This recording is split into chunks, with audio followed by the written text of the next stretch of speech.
Good evening and welcome to the channel's studios here in London with your international news around the world in 5. At least 5 people have been killed after Russia launched a massive attack across Ukraine, seriously damaging power and water supplies.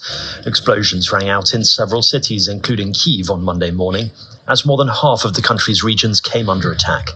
Here, a farmer killed in a strike on a village in the Zaporizhia region. Authorities in Zaporizhia, Lutsk, Zhytomyr and Dnipropetrovsk regions each reported someone had died in the huge air raid, which featured missiles and drones. Here, a missile hitting a reservoir near Kyiv.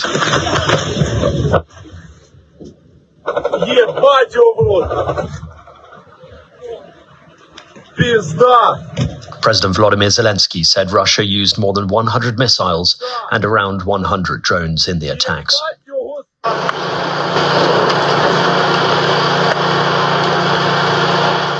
UN Secretary-General Antonio Guterres has said he is deeply concerned after Israel and Lebanon's Hezbollah movement mounted their biggest round of cross-border strikes since the war in Gaza began. On Sunday, Israeli jets hit dozens of sites across southern Lebanon in what it said were preemptive strikes to prevent a much wider attack, with Hezbollah launching hundreds of rockets and drones at Israel.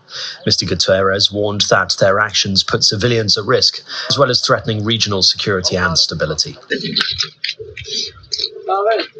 Separatist militants have attacked police stations, railway lines and vehicles on highways in Pakistan's province of Balochistan, killing at least 39 people.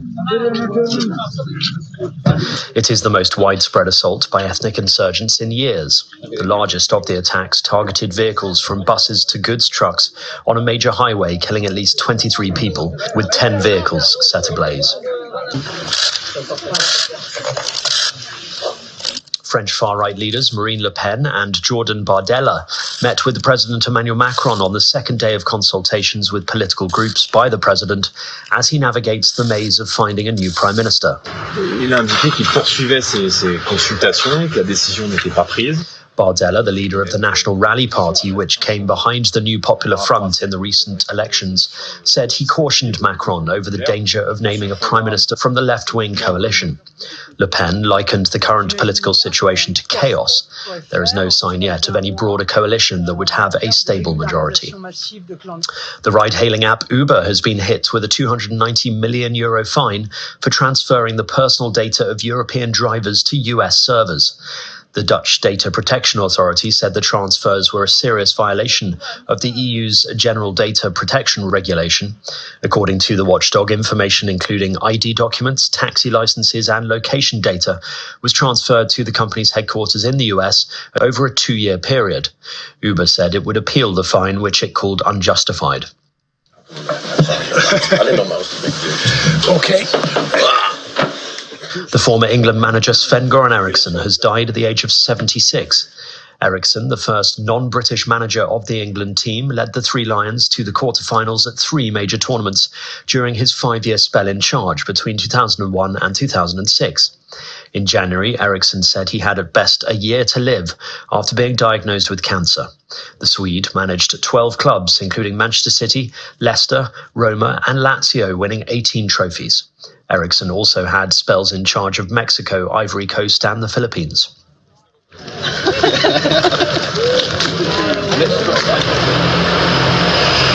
And a 102-year-old British woman, Manette Bailey, has become Britain's oldest skydiver on her 102nd birthday. She celebrated the occasion by throwing herself out of a small plane to skydive in a 7,000-foot jump over Suffolk in England.